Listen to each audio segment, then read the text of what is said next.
ejemplo, aquí hay una planificación hecha, ¿ya? Y esta planificación corresponde a una planificación clase a clase de lenguaje y comunicación para un tercero básico, ¿ya? Que corresponde al segundo semestre, a la unidad número 5. Ven que acá de repente cambian las unidades, algunas tienen más unidades que otras, ¿ya? O puede ser que la profesora se basó en la unidad 5 del libro de clase, ¿ya? Del texto del estudiante, ¿ya? Y delimitó que eran 2 horas pedagógicas, o sea, 90 minutos. ¿Ya? Y este profesor o profesora delimitó que ahí declaró, ¿ve? Declaró que su objetivo, acá declaró su objetivo de aprendizaje, ya que se extrae textual de las bases curriculares, ¿ya? Acá señaló que el objetivo de aprendizaje era el OA 202, ¿ya? Pero solamente de este objetivo va a tributar en su diseño de clase esta actividad solamente. Entonces, en esas 2 horas pedagógicas, ella tiene que lograr que sus estudiantes, el objetivo de la clase sería disfrutar de la lectura de un texto, aprender palabras nuevas de vocabulario y comprender narraciones, comprendiendo el efecto y causa, ¿ya? Esto es lo que quiere lograr la profesora en 2 horas pedagógicas, que eso le va a tributar para que en algún momento se pueda cumplir en su totalidad el objetivo de aprendizaje, ¿ya? Y ella dice que para hacer esa clase necesita que el estudiante desarrolle estas habilidades: identificar, observar, reconocer y predecir, ¿ya? Y también el estudiante va a tener que evidenciar ciertas actitudes. Y acá la profesora seleccionó estas 3, ¿ya?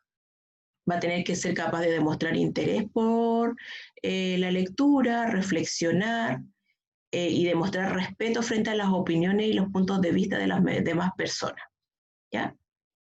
Entonces, acá ya coloca que el conocimiento previo que tienen que tener es cierto manejo de la comprensión lectora, porque recuerden que ya estamos con un tercero básico, ¿ya? Los contenidos en la comprensión lectora y el vocabulario. La actividad que va a realizar la profesora en términos generales, englobando lo que va a hacer ese día, es que va a ser una lectura compartida, ¿ya? Donde los estudiantes van a ser capaces de incrementar el vocabulario y van a ser capaces de reconocer o extraer información que nos diga cuáles son las causas y sus efectos, ¿ya? Esa es la parte central de lo que es la identificación.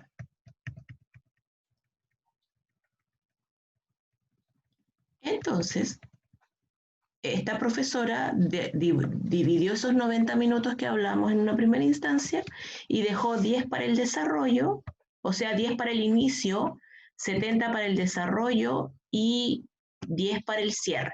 ¿Ya? En el caso de ustedes definen, esos 90 minutos son de ustedes y ustedes deciden a dónde le proporcionan, dividen ese tiempo. ¿Ya? Pero como les digo, por lo general en la parte de la mayor cantidad de tiempo se concentra en lo que es el desarrollo, ¿ya? Entonces, ¿cómo esta profesora hizo el inicio? ¿Ya? Para comenzar, como bien le ven, acá señala, lo primero que hace la profesora es socializar el objetivo de la clase con sus estudiantes, ¿ya? Después, activa conocimientos previos y realiza preguntas. Ella lo hace a través de preguntas, ¿ya? Ya se invita a los niños a recordar qué aprendimos la clase anterior, qué libro leyeron, ¿ya? Estas son algunas de las preguntas que ella utiliza para activar los conocimientos previos de sus estudiantes, ¿ya? Y para eso solamente necesitó en esa instancia un plumón, ¿ya? Y cómo ella verifica si los niños comprendieron o no comprendieron la parte del inicio, ¿ya? Le solicita que expliquen lo que saben antes de leer el texto, o qué hay que hacer antes de leer un texto, ¿ya? Posteriormente ya inicia la parte del desarrollo. Y acá se dan cuenta que ocupa más materiales, va avanzando, ¿ya? Acá ya necesita un notebook, un data, elaboró un PPT sobre el texto que iban a leer los niños para apoyar. Los niños también tienen el texto en su libro, ¿ya? Llevó cartulinas, palitos de la suerte y plumones, ¿ya? Entonces, ¿qué hizo esta profesora con sus niños durante la fase del desarrollo, donde el cual ella determinó que era prudente determinar o asignar 70 minutos, ¿ya? Entonces, ella lo primero que hizo fue trabajar vocabulario, ¿ya? Ella consideró que dentro del texto iban a haber dos palabras esenciales que quizá a los niños les iba a impedir el comprender con facilidad lo que se quería leer, entender del libro, ¿ya? Primero que todo, indagó, ¿conocen estas palabras? ¿Las han escuchado en algún momento? ¿Ya? Entonces, de esa forma la profesora va afianzando y va construyendo con los mismos niños el concepto de las palabras importantes o esenciales para poder comprender el texto asignado, ¿ya? Posteriormente realizan una lectura compartida, disculpen, ¿ya? Y donde ellos se dan cuenta e identifican estas palabras que vieron previamente con la profesora y se dan cuenta que están dentro del texto y que son importantes manejarlas para poder comprender, ¿ya? Entonces, posteriormente, como uno de los objetivos centrales era el incremento de vocabulario a través de la comprensión lectora, después los estudiantes, aparte de que comprendieron las palabras o conocieron estas palabras previamente al iniciar la lectura, después dentro de la lectura, y después también la profesora los invita a que ellos indaguen y busquen ejemplos de cómo podemos ocupar estas palabras nuevas en nuestra vida cotidiana, ¿ya? Y a medida que un sistema de palitos de la suerte, de que, por ejemplo, los profesores tienen, que usted se llama palito de la suerte, pero ustedes pueden usar la estrategia que ustedes deseen. En unos palitos de talla, la profesora tenía los nombres de todos los niños, ¿ya? Entonces, de repente, a cualquiera le decía, ya, saque uno, y salía el nombre, y ese compañero tenía que responder o salir a la pizarra o participar activamente de la clase, ¿ya? Entonces después la profesora, para corroborar todo lo que ya habían visto dentro del desarrollo, trabajaron con los niños una guía, ¿ya? Una guía de trabajo, la número 4, ¿ya? Que consideraba, como recurso, ocupó el mismo texto del estudiante, ¿ya? A veces no es necesario que ustedes estén elaborando guías si tienen ese material, ¿ya? A veces hay que sacarle provecho al texto que tiene el estudiante, ¿ya? Igual siempre salvaguardando tener si yo voy a seleccionar, no sé, por darte un ejemplo, acá la profesora selecciona la página 11 y 12 del libro de clase, igual como plan B, igual tener unas fotocopias de esas páginas, ¿ya? Porque puede que suceda que el estudiante o perdió el libro o ese día no lo pudo llevar, ¿ya? Puede que haya ese problema, entonces para yo salvaguardar de que todos hagan la actividad y que todos aprendan, siempre tener esa cartita bajo la manga, de tener a lo mejor fotocopiado las páginas con las que voy a trabajar en caso de que algún estudiante tenga algún inconveniente con su texto de estudio, ¿ya?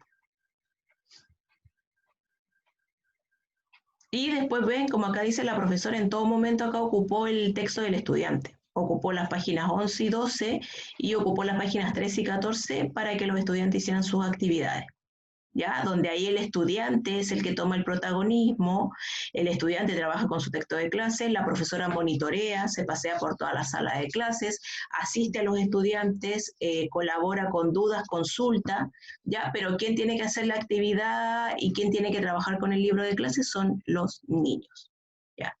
Donde el profesor guía, orienta, retroalimenta, pero quien es el que hace la actividad es el niño. ¿Ya? Después, para ir cerrando la clase, y ven acá también cómo la profesora investiga o aplica los indicadores de evaluación, ¿ya? Pregunta el significado de las palabras y expresiones que ellos no lograron comprender. Así ella va evaluando qué incorporaron y qué no incorporaron, ¿ya? Y si algún estudiante da una respuesta errada, automáticamente es una nueva oportunidad para aprender con nuestros niños, ¿ya? A lo mejor una respuesta errada yo la puedo ocupar como profesor, profesora, y poder volver a explicar o retomar y verificar qué se comprendió, qué no se comprendió y repasarlo. ¿Ya? Eso es lo que te permite irte guiando por estos indicadores de evaluación. ¿Ya? Y al cierre, la profesora determinó que 10 minutos era lo pertinente para ir cerrando la clase y ella lo trabajó a través de preguntas de metacognición. ¿Ya? Cuando hablamos de metacognición es cuando nosotros pensamos sobre lo que estamos pensando. ¿Ya? Es como una metáfora bastante entretenida. ¿Ya? Entonces la profesora le pregunta a sus estudiantes, ¿qué aprendimos el día de hoy? ¿Podemos utilizar esas palabras en nuestra vida cotidiana? ¿Ya? ¿Se acuerdan cuando hablábamos de aprendizaje significativo, que lo estuvimos viendo dentro de las teorías del aprendizaje, sobre todo dentro del constructivismo? ¿Ya? ¿Cómo las podemos usar en nuestro día a día? ¿Ya?